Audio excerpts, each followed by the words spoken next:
மகா சிவராத்திரியான இன்று உங்களுக்கு கண் விழித்து சிவனை வணங்க முடிஞ்சவங்களா இருந்தாலும், முடியாதவங்களா இருந்தாலும், யாரா இருந்தாலுமே இந்த நேரத்த நீங்க தவற விடாதீங்க.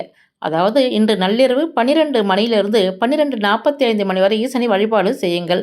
கோயில்ல அமர்ந்தோ, இல்ல வீட்லயே இருந்தபடி கூட நீங்க கண் விழிச்சு முதுகு தண்டுவடத்த நேரா வச்சு ஈசனை வழிபடுங்க.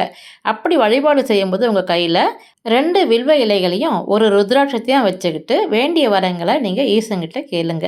உங்களுக்கு தேவையான பிரார்த்தனையை வையுங்க. கோயில்ல வெட்ட வெளியாக இடத்துல அமர்ந்து இந்த வழிபாட்டை மேற்கொள்றதுன்றது ரொம்ப ரொம்ப நல்லது. இந்த பிரபஞ்ச சக்தியானது உங்களுக்குள்ளும், உங்க கையில இருக்கிற இந்த 2 பொருட்களுக்குள்ளும் வந்து ஐக்கியமாயிடும். வீட்டுக்கு வந்த பிறகு கையில இருக்கிற இந்த 2 பொருட்களையும் நீங்க விபூதி டப்பால போட்டுக்கங்க. பிறகு அந்த விபூதிய தினமும் நெற்றியில இட்டுக்கிட்டே வாங்க. அந்த ஈசனோட ஆசீர்வாதம் உங்களுக்கு தினம் தினம் கிடைக்கும். இந்த பூமியில் இப்போது தலை விரித்தாடும் கஷ்டம், பண கஷ்டம், அதிலிருந்து விடுபட பணத்தை போராடி சம்பாதிக்க உண்டான தெம்பும் உங்களுக்கு கிடைக்கும். நம்பி வழிபடுங்கள், நல்லதே நடக்கும்.